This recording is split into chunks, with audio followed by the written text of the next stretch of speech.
This is the car that was known for the return of the supersport badge after a 25-year hiatus tradition.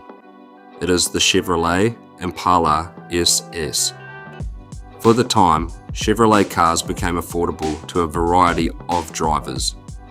A car that could pull up to a valley and look presidential, then hit the drag strip and smoke sports cars, widely featured in limousines, sleeper or the full send-out beat. This line had something for everyone, and the best part? These things are still cheap enough to buy without selling a kidney. But are they actually worth it? Let's break it all down. The history, engines, design, why it's underrated, what you can do with it, and how much you should pay in 2026.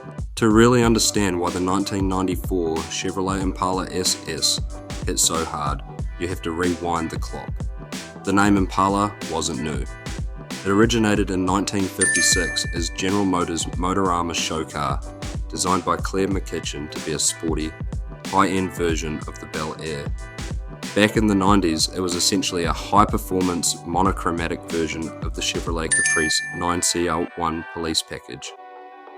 Even today, one fun fact that still turns heads about this car is the day it was debuted, which was the 1994 Valentine's Day. Named after the fast African antelope, the car was intended to reflect speed, agility, and elegance, debuting as a top-line production model. This model was significantly different from other Chevrolets, featuring a longer, wider chassis, shorter and sportier look. They were building cars people sell for. Then came the twist. Suddenly a struggling American company had access to German engineering for the first time in a decade, resources to do. In a General Motors B-body platform bin, they borrowed suspension components, a rock-solid 4-speed automatic, 4L60E, and even some structural design cues. This wasn't just bad engineering, the result was something totally new, a sedan with Buick bones. Think about that for a second. When was the last time you heard Chevy refine driving dynamics in the same sentence?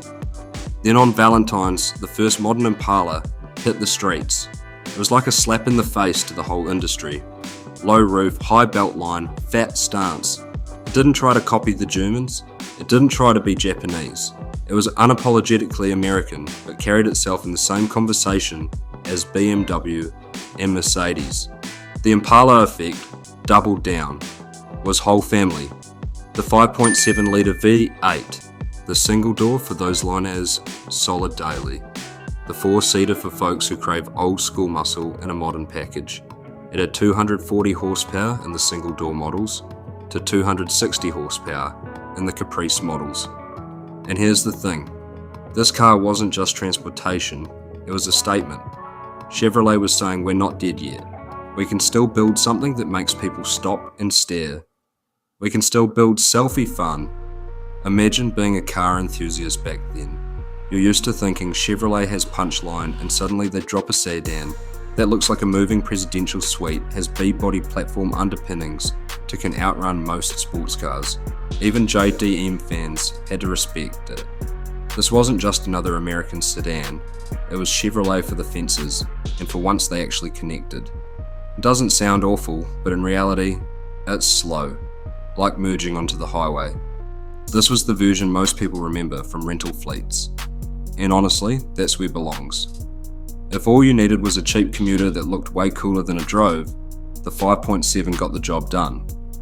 But for enthusiasts, forget it, this is not the one you want. What made it even better was how effortlessly it balanced two completely different personalities. On one hand, it was calm, composed, and incredibly comfortable when you were just cruising. The ride was smooth, the cabin quiet, and it felt like the kind of car you could drive every single day without any stress. But the moment you pressed the throttle, everything changed. The car didn't explode with aggression, it surged forward with authority, like it always had power in reserve and was just waiting for you to ask for it. That deep V8 rumble played a huge role in the experience. The second you start it up, it reminds you that this isn't an ordinary sedan. It has presence, and not just visually, but mechanically. The rear-wheel drive layout, wide stance, and solid B-body foundation gave it a planted, confident feel that made it just as comfortable on the highway as it was lighting up the rear tyres from a stop. And that's where the real magic comes in. You could pull up to a meet in this car and most people wouldn't expect much at first glance. It looks clean, understated, almost too simple. But the moment it fires up and that LT1 comes to life, the whole mood changes. People start paying attention. It earns respect without trying too hard. Another reason this car stood out was how tough it was. Built off the same platform as police vehicles, it was engineered to handle abuse.